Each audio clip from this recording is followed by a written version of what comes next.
दोस्तों नमस्कार। ये मैं एपिसोड दास्तान का 12वां ये स्लो लंदन से आपके समक्ष प्रस्तुत कर रहा हूँ। ये एक ऐसी घटना के बारे में मैं आपको बताऊंगा जो विश्वसनीयता से परे है। एक बहुत ही गंभीर किडनैपिंग की घटना हुई थी। आज से ये लगभग 16 साल पहले की बात है। मुझे मेरे साथ एक डीएसपी साहब रशीद खान, जो आज की तारीख में आईपीएस होकर के पुलिस हेडक्वार्टर्स में पोस्टेड हैं, और एक डीएसपी जयप्रकाश जो 32 बटालियन पीएसी में कमांडेंट है। साथ में 2 सिपाहियों को लगाया गया कि एक टीम निर्मित करके उस किडनैपिंग को वर्कआउट करने को कहा गया। बदमाशों की जो कॉल थी रैंसम की 1 करोड़ की, वो लगातार आ रही थी। पूरा घर परेशान था। पुलिस के लिए एक बहुत बड़ा चैलेंज था और हम लगातार इसमें लगे रहे। बहुत सी इन्फॉर्मेशंस आती रहीं, उनको क्रियान्वयन हम करते रहे। इन्फॉर्मेशंस डेवलप हुई और आधे रास्ते पर जाकर वह कोई रिज़ल्ट नहीं दे पा रही थी। इसी बीच में एक हमारा जो मुखबिर था, उसने हमें सूचना दी एक व्यक्ति विशेष के लिए कि इसकी गतिविधियां संदिग्ध हैं, आप इससे गहरी पूछताछ करें। उसको हमने हिरासत में लिया, पुलिस कस्टडी रिमांड रिक्वेस्ट करी। हमें 7 दिवस का रिमांड मिला। उसको लेकर हम बाहर प्रदेश में हमें जाना पड़ा, क्योंकि जो कॉल्स आ रही थीं रैंसम की, वह बाहर प्रदेश से आ रही थी। हम एक प्राइवेट वाहन पर सवार थे, 5 पुलिस ऑफिसर्स और सरकारी ड्राइवर था। जहां मोहल्ले में हम पहुंचे वहां बहुत भारी भीड़ थी। त्योहार का दिन था।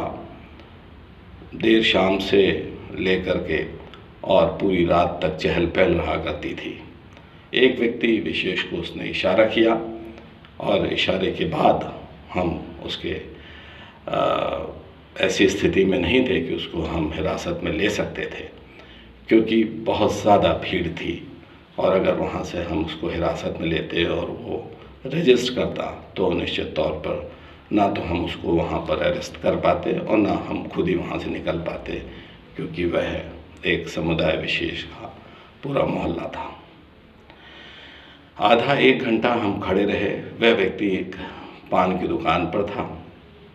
वहाँ पर वह धूम्रपान कर रहा था, पान इत्यादि खा रहा था। और जिस तरीके से उसका लोग, वहाँ के जो लोग आ जा रहे थे, उसको सलाम ठोक रहे थे, और जिस तरीके से पान वाले पे अपना रौब डाल रहा था, तो उसी से लग रहा था कि यह जो है सही चाल चलन का नहीं है। और निश्चित तौर पे अगर ये हमारे हत्थे चढ़ गया तो हमें अपने इस जो हमारा ऑपरेशन था उसमें सफलता अवश्य प्राप्त होगी।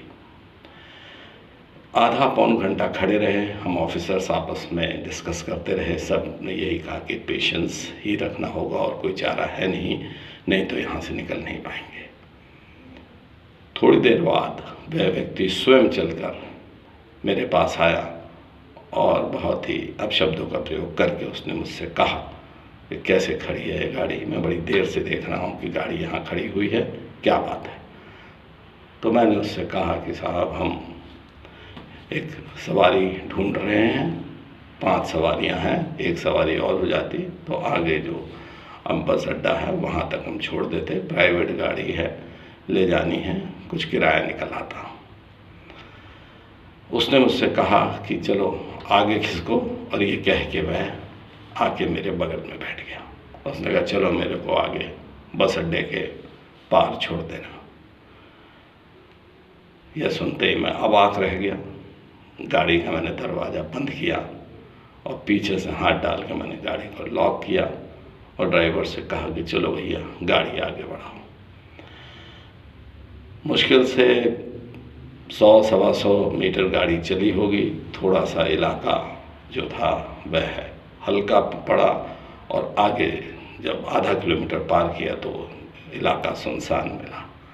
उसके बाद फिर मैंने उसको अपना परिचय दिया।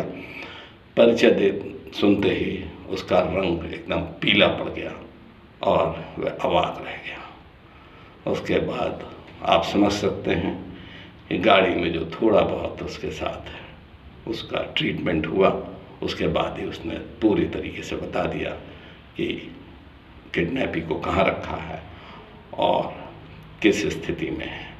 हमने बिना देर करते ही वहाँ से हम सीधे जिस बताए हुए स्थान पर गए, वहाँ पर हमने किडनैपी को रिकवर किया। 2 व्यक्ति जो उसको रखवा रहे थे उनकी गिरफ्तारी करी, 4 अभियुक्त और उस किडनैपी को हमने अपनी गाड़ी में डाला और वहाँ से हम निकल पड़े। उन बदमाशों को हमने पुलिस न्यायालय में लाकर प्रस्तुत किया, रिमांड बनवाया और किडनैपी को उसके घर तक पहुँचाया। इस पूरी कहानी का, इस दास्तान का सार ये है कि यदि आप में सरलता है और उत्तेजना नहीं है, यदि भाव है और बहुत ज़्यादा आप में एग्रेशन नहीं है, तो आप निश्चित तौर पर बड़े से बड़ा कारनामा कर सकते हैं और बड़े से बड़े उपलब्धि हासिल कर सकते हैं। शासन ने हमें एप्रिसिएशन दिया, शासन ने जो सम्मानित किया। स्पेशल टास्क फोर्स जिसके लिए हम कार्यरत थे, उसका पूरे उत्तर प्रदेश में ही नहीं सारे प्रदेशों में नाम हुआ। बहुत बड़ी घटना थी और उसको हमने बहुत ही स्मार्टली और बहुत स्मूथली अंजाम दिया। तो यह एपिसोड मैं आपको स्लाओ लंदन से प्रस्तुत कर रहा हूँ और अगला एपिसोड मैं आपको शीघ्र ही फिर सुनाऊंगा। मुझे बहुत ही खुशी है कि आप लाइक कर रहे हैं, सब्सक्राइब कर रहे हैं और सुन रहे हैं और अप्रिशिएट कर रहे हैं। बहुत बहुत धन्यवाद। जय हिंद, जय भारत।